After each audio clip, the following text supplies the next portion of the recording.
Welcome to the short game tutorial for XFactor Indoor Golf.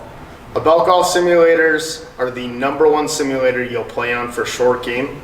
This is because there is nothing in the screen and everything is read from where the golf ball is hit. Your short game will help you in here. Eventually when you go outside next year, you're going to be much better. You're also going to pay much more attention to the distance of things. Little things inside the simulator to help you. There are 10 feet to the screen, as we said, or 12 feet in Sim 4. Your entire simulator distance is about 15 yards and each hallway is around 35 yards.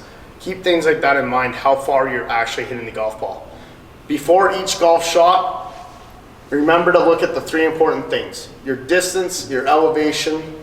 Elevation is always relevant to the pin. Up or down, remember it's always in feet and inches. Right now, I've got 10.5 inches uphill to the pin. Next, always make sure you look at your lie. The lie is very important. Up or downhill, it will push your ball, whether you're left or right-handed. Remember to keep an eye on that. That is very important. Remember, we're hitting off of a mat. The mat is a little bit bouncy because there is concrete underneath. If you chunk shots or miss the ball, it will bounce and blade the ball. It may go a little bit far on your misses. Just remember that there is no ground underneath for your club to dig into. I'm going to hit a couple golf shots for you. The first shot, I'm going to try and go right at the pin, remembering that I'm uphill and I'm 15 yards to get to the pin. I have a flat lie, so I do not need to aim. I can just go straight. I fit that a little bit short. You'll see that here. I only carried that 6 yards. I got it to go 11 yards. You're going to want to be a little bit aggressive. The greens are not going to be as fast as we're used to in Calgary, Alberta, unless you have changed a stimp in your gameplay setup. If you'd like to play fast greens, just let your staff member know that you'd like to increase the stimp on your greens while you're playing golf. Next shot I will hit for you, I'm going to land it short of the screen. You'll see there's a bunch of rough before the green.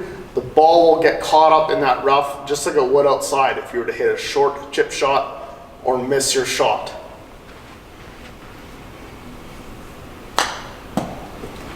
So you see I landed the ball before the screen. That's in the rough area. It only went 2.8 yards because that's about right where the ball landed.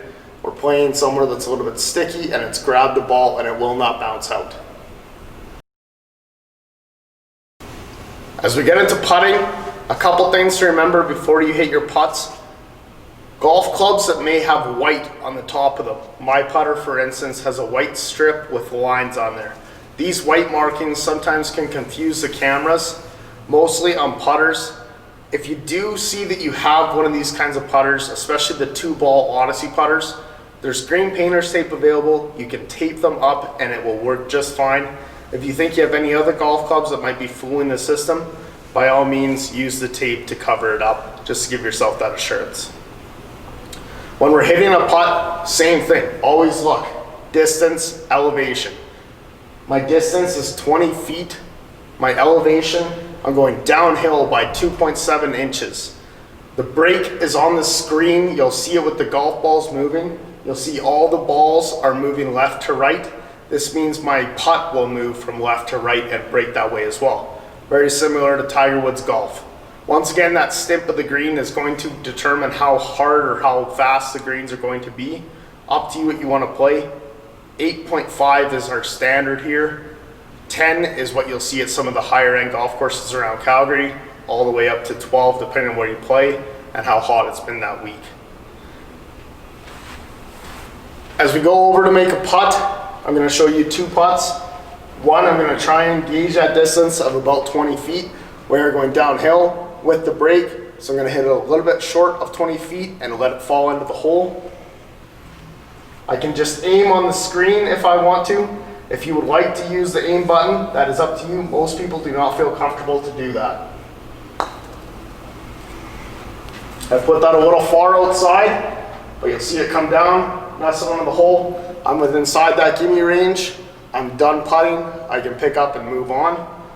Once again, you'll see those distances up in the top.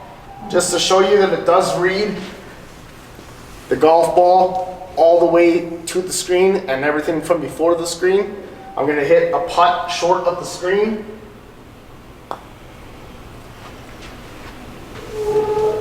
You'll see my putt, it's going downhill with that break. It got a little hop off the start, but I did not get it to the screen. It doesn't have enough distance to make it to the hole.